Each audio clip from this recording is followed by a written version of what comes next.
Right then, people, welcome back to the More James Allcott channel with me, More. Let's talk about this England squad. Jude Bellingham has been left out. That's the top headline, but actually it's the subplots under that I think are far more, somewhat confusing, but I kind of understand the road that Tuchel's going down here. The big changes, or I guess the omissions are Jack Grealish isn't involved, Phil Foden is involved, and Jude Bellingham doesn't make it into this squad as well. In terms of the changes, Tuchel's kind of gone, I wanted to invite everyone. I watched his press conference and he was kind of big on a few things. That and kind of the team spirit that was apparently fostered in that last camp. And he wanted to kind of stick with that, which I think is really, really interesting. So Kwanzaa is in, which is maybe a slight shock to some. But he was in the last one. Loftus-Cheek replaced Adam Wharton. I'll come back to that. He replaced him in the last squad and has retained his place. I think Wharton might have got injured prior to that, or in that moment.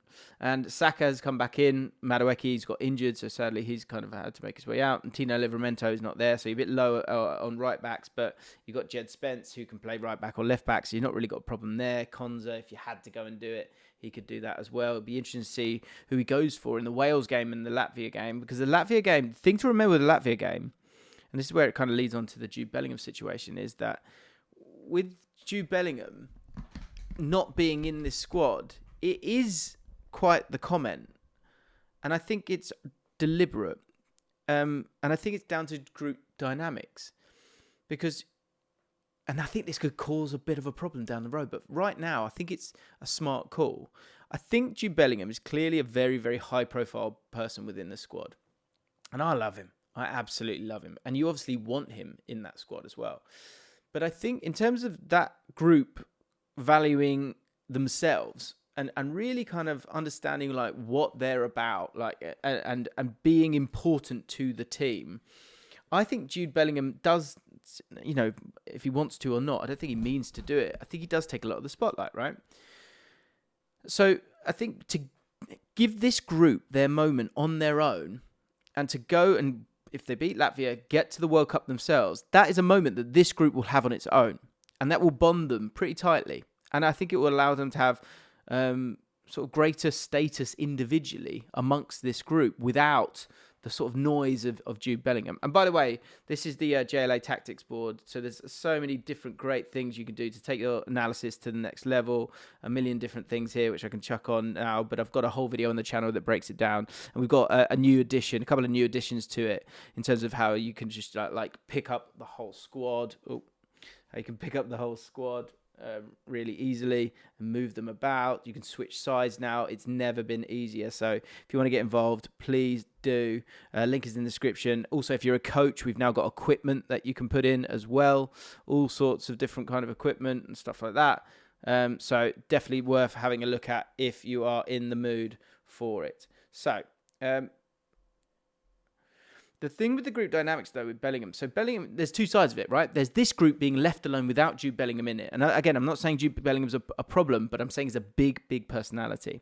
The other thing for me is Jude Bellingham and how he will feel. He won't be an outsider when he comes back, but he will have kind of missed something. So his status will have dropped just a little bit. And I don't think that's the worst thing. I don't think that's the worst thing in terms of humbling. It's not about humbling Jude Bellingham, but I think just kind of taking down the temperature on his kind of importance in this group, because that could happen. You could get to the World Cup and he could get an injury. Like, this is England. We've seen this several times. So I don't dislike that at all. It's also another great time to say that we're going to do the squad selector on Monday. So if you guys don't know, a lot of you will, because you're OGs. We've always done a live stream where we've gone through the squad I would pick today if the World Cup was kind of, in the next week. It's always really good fun. So make sure you join me on the James Lawrence Allcott channel for that. So the thing about Tuchel bringing him out or leaving him out or dropping him or whatever it is, he's got a valid reason. I think it helps with this group in terms of allowing them to kind of stick their chests out to the likes of Anderson to kind of really have his place within this squad. Declan Rice more and more, although he's not new, Declan Rice. Gordon, Rashford, a lot of them. I just think Bellingham's such a big personality. You're going to want him back. You know, the squad is going to want him back. And I think also the squad will accept him back. But having these other guys, knowing their role, but also having an important role within these camps, I think it's really, really, really important. Because I think Jude Bellingham is one of the few sort of louder characters within it. And so, yeah, I just think it allows the status of the rest of the group to fly up. The problem this will cause down the road is, as I say, has Tuchel got the minerals to leave out Palmer, Trent, Foden, and Bellingham and Wharton down the road? I don't think he has. I think, look, Foden has got much, much better recently. Can he keep that going? If he can keep that going, you're going to want to look to try and get him in, right? Wharton is the one that I'm really angry about, if I'm honest. I don't understand why Loftus-Cheek is here. He will not be going to the World Cup, in my opinion. He's, not really starting for AC Milan generally. Wharton is, a superb footballer and more of an obvious option to replace someone like Anderson or to play in front of Anderson as well. He's just an exceptional player, and I don't understand why Loftus-Cheek is there, if I'm honest. So I think Wharton should have been in the squad, unless there's something that I haven't read yet, and if that's the case, let me know in the comments down below. But when you've got the likes of Palmer and Trent and Bellingham and Foden, and maybe Grealish knocking about as well, and Madueke, who are you going to take out of this group? And if you do let's say you take them out, right? Is it going to be Gibbs White? Is it going to be Morgan Rogers? Is it going to be Bowen for Madueke? Is it going to be Loftus-Cheek? Is it going to be Eze? Who knows? But the point is that these players are the key members of this group right now. A group that is, doing pretty well. So when you make those changes, are you going to erode all of that team dynamic building that you've allowed yourself to build? That's the thing that's going to hurt him. I think just on the Loftus-Cheek thing, also someone like Curtis Jones. Why is Curtis Jones not ahead of Loftus-Cheek? I don't understand that. Tuchel must know something that I don't. Maybe it's, from its Chelsea days or something like that. I don't really get it. Not bringing another right back. I think someone like Tyrick Mitchell is a little bit unfortunate here. Yes, he's playing in a different formation, but he's being allowed to attack and then get back. That's a similar thing that he would do here. So I think that's a little bit I would like to see Tyrick Mitchell in here and Spence as one of these other fullbacks, and you bring Tyrick Mitchell here. I don't think you need 5 centre-backs here, but it's not that big a deal. It's not worth kind of getting too angry about. And then in terms of selection for the 2 games, it's going to be interesting to see what he goes for in the 2 of them. I expect, the one thought I had was that Bowen would start at some point.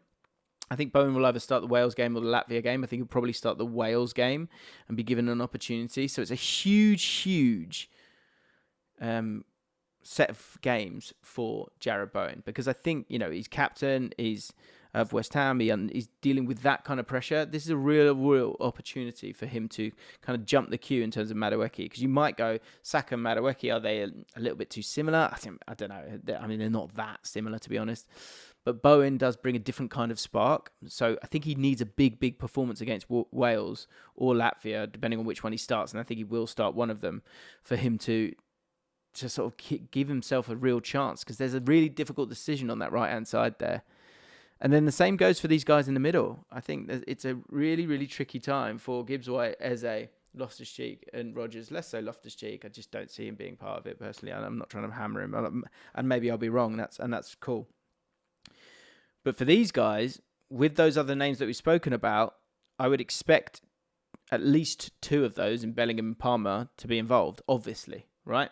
So 2 of these guys might not make the final squad for the World Cup. So someone needs to really, really take the bull by the horns with this one. Rogers struggling for form for Aston Villa. Gibbs White, Forest aren't doing great either. So I think it's those 2 that are really in the firing line. I think Eze will, with the sort of big club tax in terms of Arsenal, will help him in his desires to be in that squad. And obviously he's going to be a key figure for Arsenal as well. And you'd expect him to do well. So Rodgers and Gibbs-White, massive for them as well. Anderson to continue on what he's been doing. He's been absolutely brilliant in that last set of games. You want to see the same again. And Declan Rice, I think, has been superb as well. And it's going to be interesting to see what kind of team he sets up and if he continues down the road. So go check out the whole video I did on the Serbia game. I do think there is some elements he's taking from Bayern Munich in terms of the way that he's getting the best out of Kane. Let's just go to it here because I think this was the lineup. And we spoke about it on that day that Kane, he was quite happy to sort of drop deep once they lost the ball and then Pickford could pick out Harry Kane. Will they continue to do that? That's something for you guys to keep an eye out on. And obviously Madueke not in this one. How will Jarrod Bowen or Saka enjoy and thrive in that scenario? Interesting stuff. Who missed out for you? How are you feeling about it? Make sure you join me for the squad selector. And I'll speak to you soon. Subscribe while you're here. Cheers.